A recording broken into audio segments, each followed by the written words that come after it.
వీళ్ళు సొంతం అయ్యే అవకాశం ఉంటుంది అనేది ఆ పరిస్థితి ఏమన్నా వచ్చిందా? లేదు, వాళ్ళిద్దరుగా అవ్వరు. దాన్ని వీళ్ళు అడ్వాంటేజ్ గా తీసుకుంటారు. అంటే చైర్మన్ వైస్ చైర్మన్ లాగా ఏమన్నా షేర్ చేసుకొని అదే అట్లా చేసుకోవచ్చు. కొన్ని చోట్ల ప్రయత్నం జరిగిందన్నారు కానీ ఇప్పుడు ఫర్ ఎగ్జాంపుల్ కరీంనగర్ లో వీళ్ళకి 9 7 వచ్చినట్టు ఉన్నాయి. బీజేపీకి తగ్గింది 1 ఓటు అక్కడ బేసిక్ గా. బీఆర్ఎస్ మద్దతు ఇస్తే అయిపోతుంది. లేదు, నిజామాబాద్ లో ఒక్కటి తగ్గింది, బీఆర్ఎస్ కి 1 ఉంది. ఈ వైస్ ప్రెసిడెంట్ ఇస్తాను లేకపోతే ఆ స్టాండింగ్ కమిటీ ఇస్తానంటే అయిపోతుంది కదా. కానీ కాంగ్రెస్కి వెళ్ళిపోయాడు కదా. కాబట్టి ఇట్లాంటి చేస్తే ఆ ఫీలింగ్ జనంలోకి వెళ్తుందనే భయం ఉంది వీళ్ళకి. అందుకని వీళ్ళు ఆగారు. దాన్ని అడ్వాంటేజ్ తీసుకుంది కాంగ్రెస్. ఇప్పుడు కాంగ్రెస్ బీఆర్ఎస్ వాళ్ళని తీసుకున్నట్టే కదా నిజామాబాద్ లో.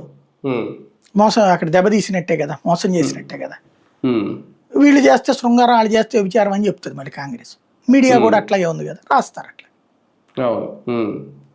కానీ గ్రౌండ్ లెవెల్లో ఈ ఎన్నికలు ఒక రకంగా ఇటు బీఆర్ఎస్ కి కాంగ్రెస్ కి ఈ రెండు పార్టీలకి ఒక అలర్ట్ తో పాటు ఒక డేంజర్ బెల్ కూడా మోగించాయి. సరిగ్గా సూటిగా చెప్పాలంటే తెలంగాణ ప్రజలు ప్రస్తుతం ఒక అయోమయ స్థితిలో ఉన్నారు. కాంగ్రెస్ని పూర్తిగా నమ్మే పరిస్థితుల్లో లేరు. బీఆర్ఎస్ని అందుకని పైకి లేపుతున్నారు.